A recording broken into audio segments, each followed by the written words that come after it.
Call us crazy, but we have two rookie wide receivers that we are riding or dying with in 2024 fantasy football. We tell you all of our ride or die players at each position on today's episode of Locked On Fantasy Football.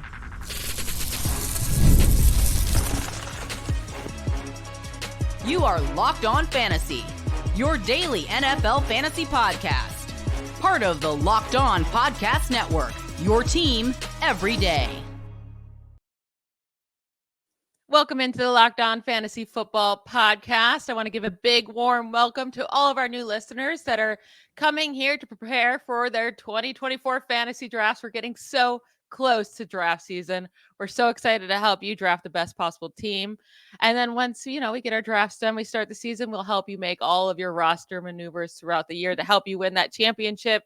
For those of you who are new, I am one of your co-hosts, Michelle Magdziuk. When I'm not doing this, I'm a researcher and fantasy analyst with NFL Network. And I'm your other co-host, Vinnie Iyer. When I'm not doing this, I'm writing about fantasy, NFL, betting for sportingnews.com. Today, we're going to have a really, really fun episode because we are giving you all of the players, like we're putting our reputation on the line and giving you all of our ride or die players for this season. The players we are 100% confident in that will come through for you and help you win your fantasy leagues this year. Vinny and I will each give you our own wide receiver, running back, and quarterback. And then we're also going to have like a podcast, ride or die, guys from each position that we both agree on will be awesome this year. Before we start, I want to remind everyone, today's episode is brought to you by LinkedIn. LinkedIn Jobs helps you find the qualified candidates you want to talk to faster. Post your job for free at linkedin.com/LockedOnNFL. That's linkedin.com/LockedOnNFL to post your jobs for free. Terms and conditions apply. Our very first off the bat, we're going to start with wide receivers here, and we're getting really risky because we're saying we're putting our reputation on the line. Our first ride or die is Marvin Harrison Jr. of the Cardinals. Vinny, why do you feel so confident? This is ours together. So why do both of us feel so confident in this rookie coming through for us this year? Yeah, let me start on Maserati Marv. I don't think that nickname will stick with him throughout his time in the NFL, but I'm really excited. Marvin Harrison Jr. is in a great spot here. He's a generational talent, and his father was too. So this is crazy that he could be a higher upside player than his dad, who was very good for fantasy with Peyton Manning for all those years with the Colts. Now, it's Marvin Harrison Jr.'s turn with Kyler Murray in Arizona. So this was a great pick by them. They needed a wide receiver badly since DeAndre Hopkins, the best years of him were gone. It's a real drop-off at wide receiver. You got Michael Wilson as a promising young player, but they moved on from Rondell Moore, some of these other guys that they were carrying on their roster that we're just makeshift guys. And Trey McBride dominated targets. That's not going to happen again. Tight end is not going to lead this team in targets. Harrison is that good. I just think there's ways people are trying to knock Harrison. I remember before the draft, everyone would say, is he the best receiver in this class even? And you look at it, he's maybe the best receiver we've seen in a good 10, 15 years in this league. That's how good he is talent-wise. And the situation is beautiful. He's got a quarterback that's going to feed him the ball. We know that, and he's going to see a ton of targets, ton of ability to stretch the field, can score touchdowns. Really, there's no holes in Marvin Harrison's game. Maybe a little bit of inconsistency. He might have one or two dud games here and there where he doesn't get the ball enough. But otherwise, if he sees the ball enough, Michelle, he's going to smash it more weeks than not. And over the course of the season, he's going to live up to that wide receiver one hype. Yeah, I mean, this is the perfect position for him to go into. This is where we wanted him to be drafted because he has the quarterback and it has the situation where the targets from last year that were going to the wide receiver, those guys are gone. Marquise Brown led the team with 101 targets. Rondell Moore was second among Cardinals wide receivers with 62 targets. Like, those two are gone. And you mentioned Michael Wilson and maybe like Greg Dortch is getting talked up, but yeah. I really think this is Marvin Harrison is just going to dominate. He's already dominating in practice. He already is being reported as a clear top target. And we've seen wide receivers lately come through on these high finishes. Puka Nacua just last year, wide receiver 7. Jamar Chase, wide receiver 5 in 2021. Justin Jefferson, wide receiver 9 in 2020. And that was with a slower start for him as well. We saw Michael Thomas earlier on in 2016 dominate a wide receiver 8. Like, this is not going to be like the rookies all of a sudden are really starting to have a huge impact. So I'm not scared about Marvin Harrison Jr.'s wide receiver 9 cost. Happy to take him at the beginning of the second round. Now, I did just mention rookies are starting to really produce early on. So my personal ride or die, because Marvin Harrison Jr. was ours together, my personal ride or die is Malik Nabers. So I am riding or dying for 2 rookie wide receivers. A little nerve-wracking, but he's the rookie for the Giants. They selected him 6 overall. It was Malik Nabers who led the FBS in receiving yards per game this year. It wasn't Marvin Harrison Jr. Nabers averaged 120 receiving yards per game. And he's just a dominant receiver. And if Marvin Harrison Jr. wasn't in this class, he would have been the first wide receiver off the board. I mean, he was the second wide receiver off the board anyways. Going 6 overall is huge for him. But I mean, talk about like he's even has more rave reviews coming out of camp than Harrison does. I mean, I've never like the amount of amazing reviews coming out about Nabers. It's just he's dominating in practice, not even just against his own defense, but also against the Lions defense when they're doing a joint practice. He's been connecting on a ton of deep balls with Daniel Jones. I'm not personally going to be shocked at all if Malik Nabers sees 140 plus targets in year 1, because who else does Daniel Jones have to throw to? And like, I think people are scared off of him because of Daniel Jones, but we have to remember we've seen quarterbacks get better before when they've had a true wide receiver 1. I mean, Josh Allen got better with Stephon Diggs. Jalen Hurts got better with A.J. Brown.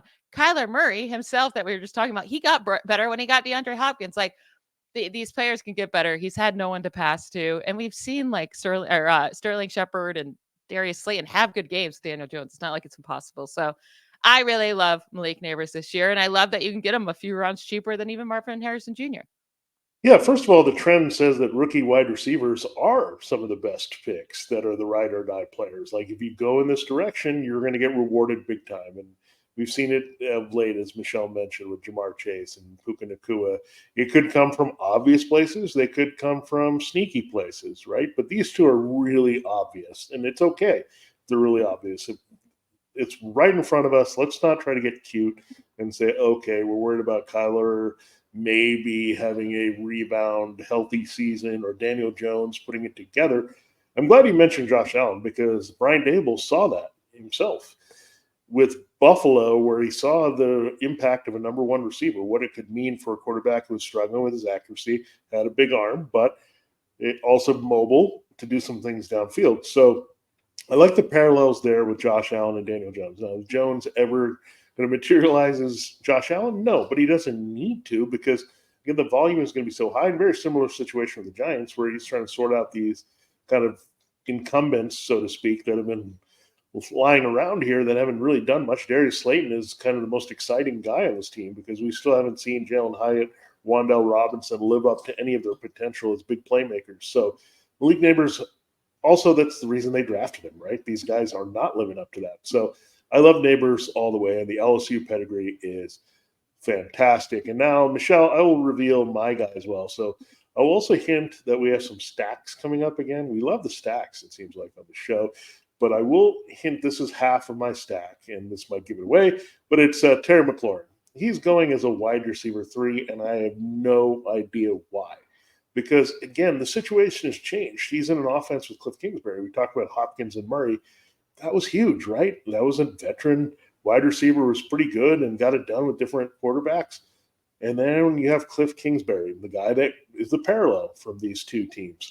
He's running this offense. You know, a lot is going to go through Terry McLaurin.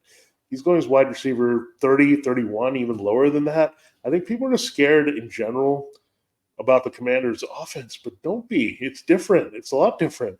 It's a very exciting offense. When you look at all the weapons, I mean, Austin Eckler, the 2 tight ends, Jahan Dotson could be more effective, but everyone who ties things together for them, it really comes down to Terry McLaurin. And what he does is the number 1. It's going to open up the rest of the field. This guy's a great route runner. He's one of those underrated elite talents, because he's been kind of messed up by the quarterback situation. I mean, he had to fight for chemistry with Sam Howell, wasn't great with Taylor Heineke. Now comes Jayden Daniels, who's been lighting up camp. So Terry McLaurin is my ride or die individual choice here with our wide receivers in 2024. I'd be sweating that out if I were you. I couldn't. I'm not Oh, as high on Jerry or Terry McLaurin as you are. He's just not a touchdown scorer, and I don't see that changing with Jayden he will Daniels in his be. rookie He season. can be. Rookies just don't throw a lot of touchdowns. I don't see him having more than 5, which is like what he tippy top of what he does, right? And like he just seems like one of those guys that he's just regularly going to be 1,000 to 1,100 yards. So I do think his cost is plenty fine. Wide receiver 32, 74th overall, Yeah. especially where he's going. He's going right around Chris Godwin and Calvin Ridley and Hollywood Brown. Sure, like I like Terry McLaurin there at the cost. But as like my ride or die, I don't know how great he's gonna be. And also like Christian Kirk is going right next to him. I would have Christian Kirk as my ride or die over him. See, I can't do that because Terry McLaurin's an alpha. He is an alpha. He just hasn't had a good beta, which is the quarterback, and it just has been really bad. Beta is like beta testing with some of these quarterbacks they've trotted out in Washington. Jayden Daniels is like the best quarterback.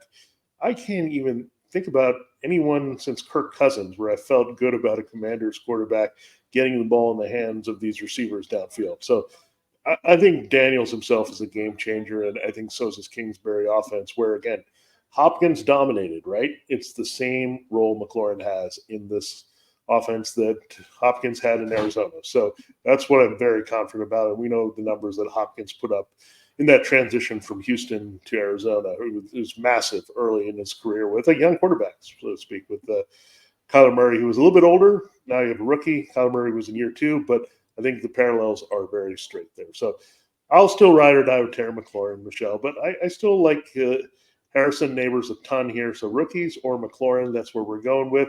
Now we will reveal our running back picks, our joint pick plus our individual picks in our next segment. This episode of Locked On Fantasy Football is brought to you by LinkedIn Jobs. When you're hiring for your small business, you want to find quality professionals who are right for the role. That's why you have to check out LinkedIn Jobs. LinkedIn Jobs has the tools to help find the right professional for your team faster and for free. LinkedIn is just a job board. LinkedIn helps you hire professionals you can't find anywhere else, even those who aren't actively searching for a new job but might be open to the perfect role. In a given month, more than 70% of LinkedIn users don't visit other leading job sites. So if you're not looking on LinkedIn, you're looking in the wrong place. On LinkedIn, 86% of small businesses get a qualified candidate within 24 hours. Hire professionals like a professional on LinkedIn. LinkedIn is constantly finding ways to make the process easier for you as well. They've even launched a feature that helps you write job descriptions, making the process even easier and quicker. 2.5 million small businesses use LinkedIn for hiring. Why isn't yours one of them? Post your job for free at linkedin.com/lockedon. That's linkedin.com/lockedon to post your job for free. Terms and conditions do apply.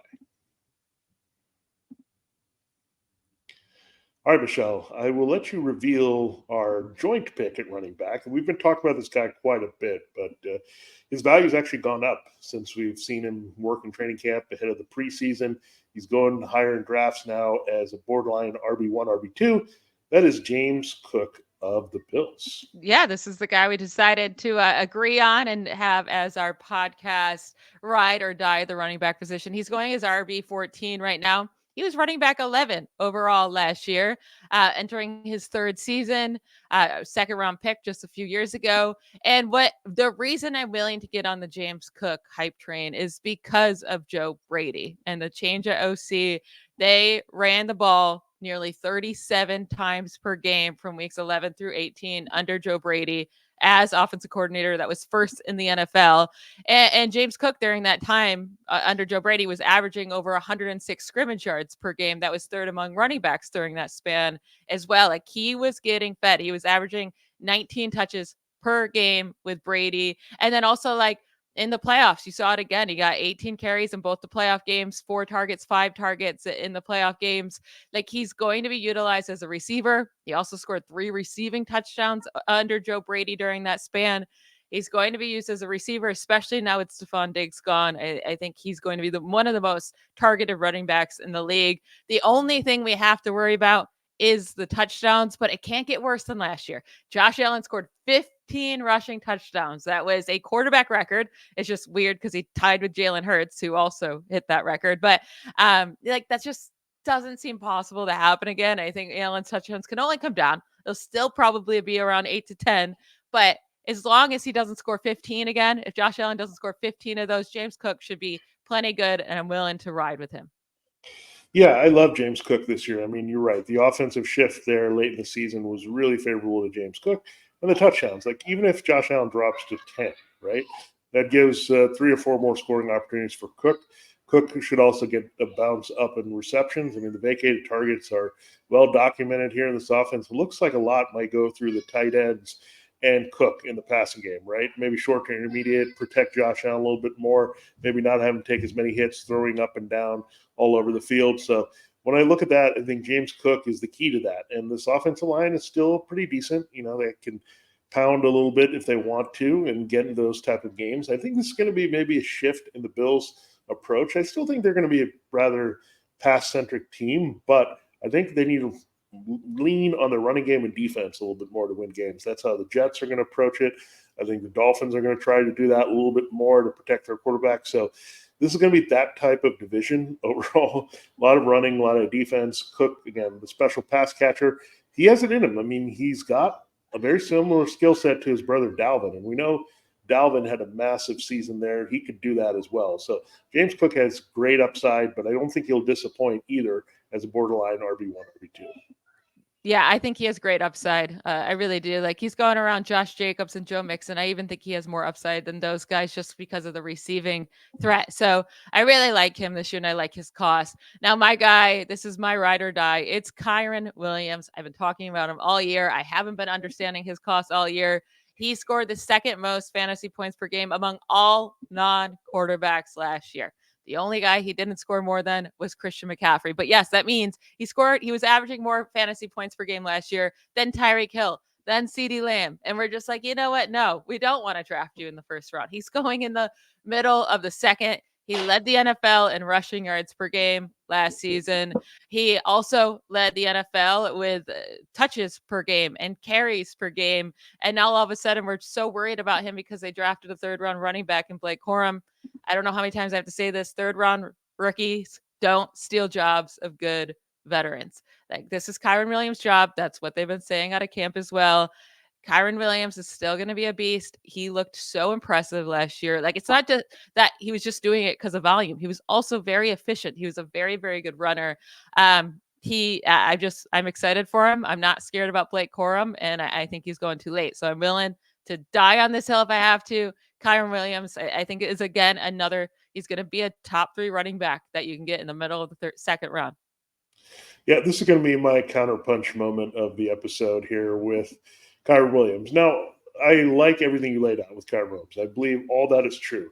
But I just know every time you think you're on to a Rams running back in the post Todd Gurley era, you're like, okay, here comes Cam Akers. Oh, it's going to be Darrell Henderson. Cam Akers stunk. That's why. I know, but I'm just saying, like, they haven't had a good running back. Is very fickle.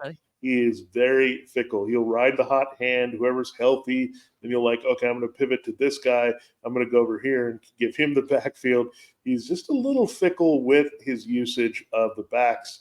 Not the fact that he's going to give one guy the carries. That's a great thing, right? If you can hit on that guy, like a lot of you hit on Kyren Williams last year and avoided the noise with the other guys, you were in great shape. Now, it makes you a little nervous when the Rams have a guy, right? That's just a little bit of feeling that we've had in the past few years with Sean McVay. So just keep that in mind.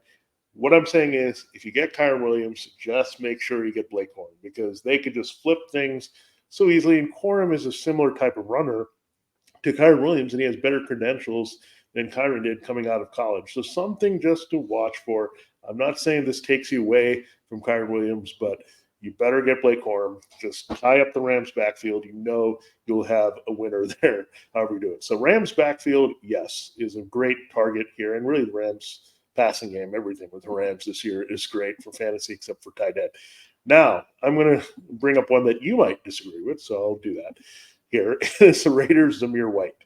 Last year, I liked Rachaad White, and it took a while. It was very inefficient, and it was hard to watch sometimes.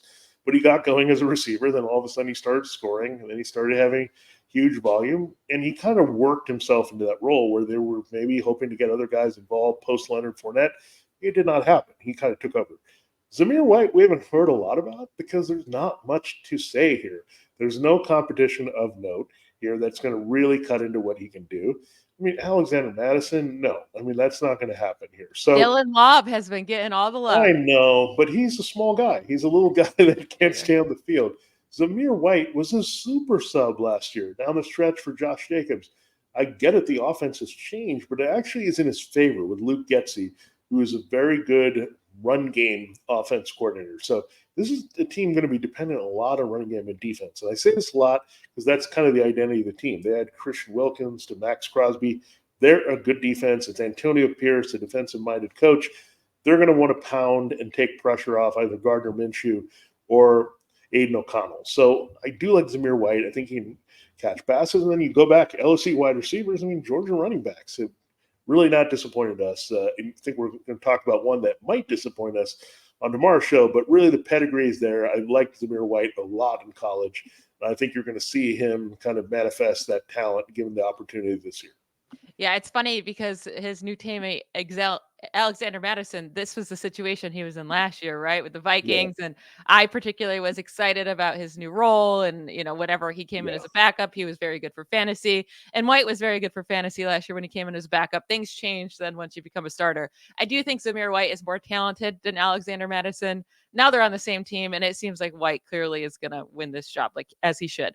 So, yeah, I don't mind this White pick. I think he could have a big season. The only thing that might hold him back is if the Raiders' offense is terrible with Aiden O'Connell if he wins it. But at the same time, you're getting him late enough that I'm okay with that ride or die from you. We're going to get into our quarterbacks. I mean, one guy that clearly was going to be our podcast ride or die. It's Brock Purdy. And we're saying we don't even care if he loses Brandon Ayuk. We're still going to be all in on him. We will talk about him and then our own ride or dies at the quarterback position after we hear from another one of our sponsors. This episode of Locked On Fantasy Football is brought to you by the Game Time app. Buying tickets to your favorite events shouldn't be stressful. Game Time is the fast and easy way to buy tickets for all the sports, music, comedy, and theater near you. With killer deals on last-minute tickets and their best price guarantee, you can stop stressing over the tickets and start getting hyped for the fun you'll have. I've used this app so many times. It's my number one ticketing app because I do this weird thing where I like to wait to the last moment to buy tickets because I think I don't want to go, and then all of a sudden I get FOMO, and I'm like, you know what? No, I need to go. And this is the best app for that because it truly is. You're going to get the best seats, the best price, and it's just so incredibly easy to use. It's the fastest growing ticketing app in the country for a reason. You get images of your seat before you buy, so you know exactly what to expect when you arrive. You can buy tickets in a matter of seconds, 2 taps, and you're set. And tickets are sent directly to your phone, so you never have to dig through your email. Take the guessing work out of buying tickets with Game Time. Download the Game Time app, create an account, and use code LOCKEDONNFL for $20 off your first purchase. Again, that's code LOCKEDONNFL, LOCKEDON, NFL for $20 off. Terms do apply. Download Game Time today. Last-minute tickets, lowest price guaranteed. So obviously, Brock Purdy is our podcast quarterback. Ride or die. I love that I've got you on this Brock Purdy train with me. He's going as quarterback 11, 94th overall. I have stated so many times why I love Brock Purdy, but I would love to hear your reasonings. Why do you feel like you're willing to die on this hill on Brock Purdy? Yeah, I mean, if you're watching us on YouTube, you can see what my shirt says, scream, and I'm going to scream this out loud as quietly as possible. Take Brock Purdy. Take Brock Purdy. Are you worried about Brandon Ayuk not being there? No, I'm not. I mean, this guy's got so many weapons around him. And stop saying the weapons take away from this guy. I wrote reality-wise on Brock Purdy. Everyone dissed him in the Super Bowl. He played as well as he could. I mean, when you lose to Patrick Mahomes in overtime in a Super Bowl, that's okay. That's okay. He still made a lot of big plays, played well all season long. His deep ball accuracy is just not fluky here.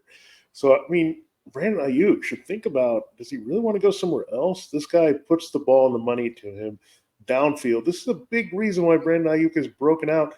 What happened the last 2 seasons because of Brock Purdy and his arm and ability to get the big yards per attempt, push the ball downfield. This is also why the 49ers offense has kind of transcended to a new level here with Kyle Shanahan. I mean, these other guys could execute, but Jimmy Garoppolo was a little scared. He wouldn't throw the deep ball. He would only throw to guys that were open.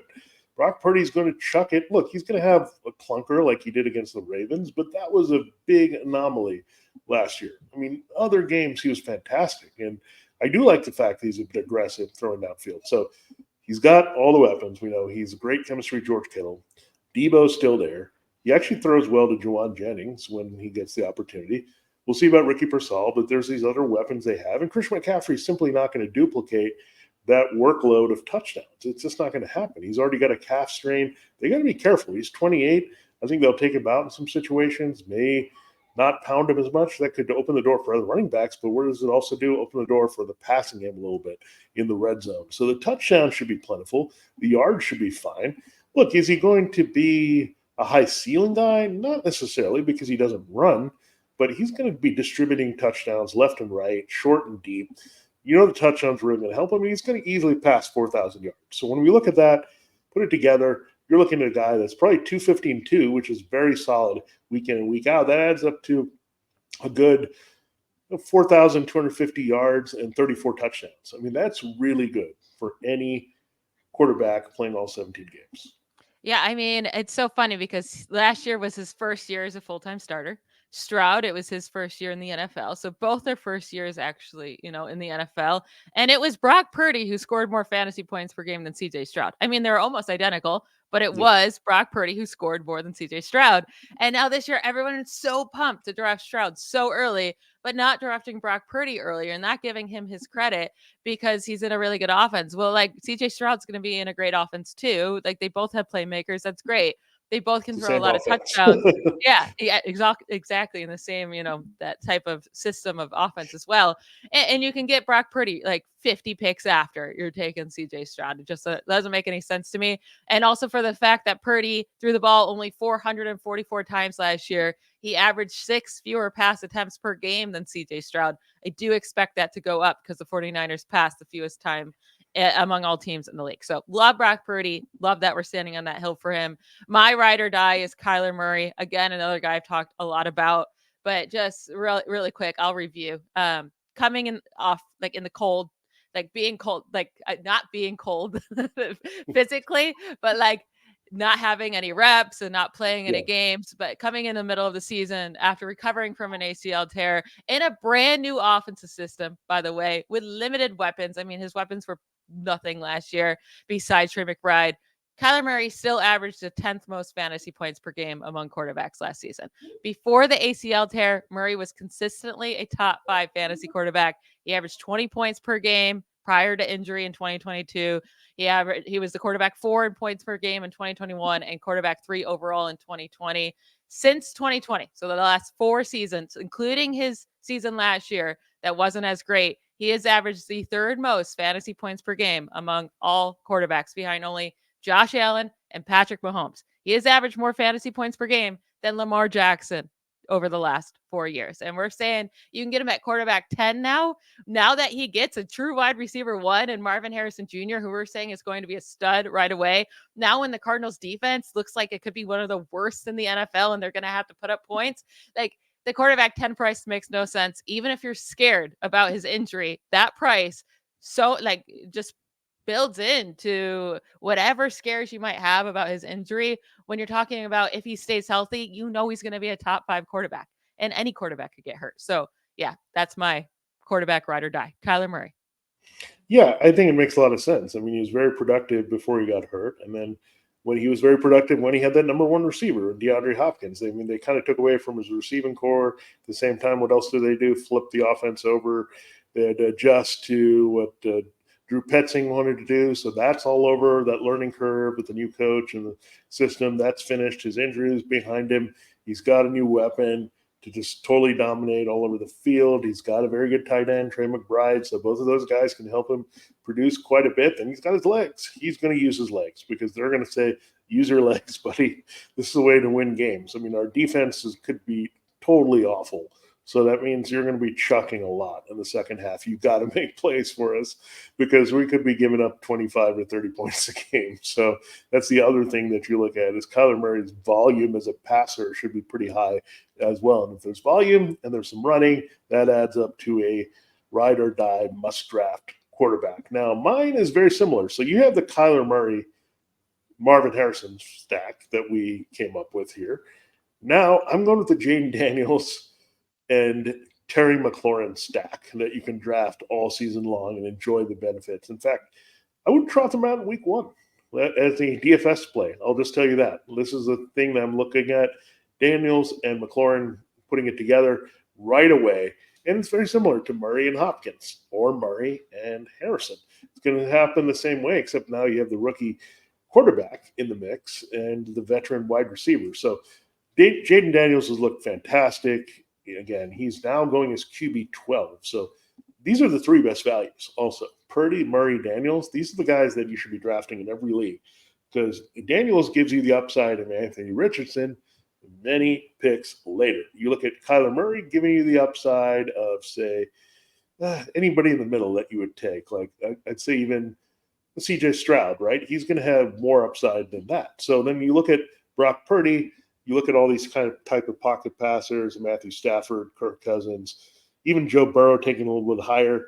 Purdy is a better value there as well. So I just like these guys, and I think it's great that there's somebody similar like them taking the attention away and they're going ahead in drafts.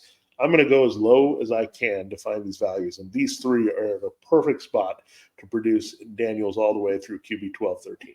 Yeah, I could have totally had Jayden Daniels as my ride or die as well, but I know how much you love him, so I wanted to give him to you. But I have a fun note about Jayden Daniels. So he's one of 6 Power 5 quarterbacks to have 1,000 plus rushing yards and 30 plus passing touchdowns in a single season since 2000.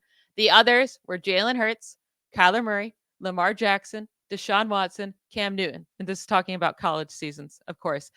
All of those guys instantly came into the NFL and were good fantasy producers, right? But each had over 500 plus rushing yards in their first full season as a starter in the NFL. Hurts, Jackson, and Newton all had over 700 rushing yards and 7 plus rushing touchdowns in their first season as a starter in the NFL. Jayden Daniels is going to run a ton, and he's so good at it. He's so explosive, and mobile quarterbacks are the cheat code. If he is rushing for 700 or more rushing yards, like he's going to be a top 5 quarterback. It's going to happen. I love Jayden Daniels this year as well. He might not be a great NFL quarterback. We have to wait and see. But you don't have to be a great NFL quarterback to be a good fantasy quarterback. Those 2 things don't have to be the same. Yeah, I love it. And I love all our picks, really. I mean, these are guys also, I would say, Michelle, are these some guys that you might draft a little ahead of their value to make sure you have them? I think that's fair to say, right? Absolutely. 100%, especially with Malik Nabers and with Jayden Daniels. Like I'm willing to up their cost a little bit because you never know if people are getting excited about rookies as well. And I really think they're going to be great for fantasy this year. That is it for today's show. Thank you to you all for making Locked On Fantasy Football your first listen every day. Everydayers, remember, we are here every day from Monday through Friday, bringing you the best fantasy content out there and trying to help you win your fantasy leagues. Tomorrow, we're going to be doing the opposite show, guys, that we're putting our name on and saying they are going to bust this year, and to stay away from them. Don't miss it. Bye, y'all.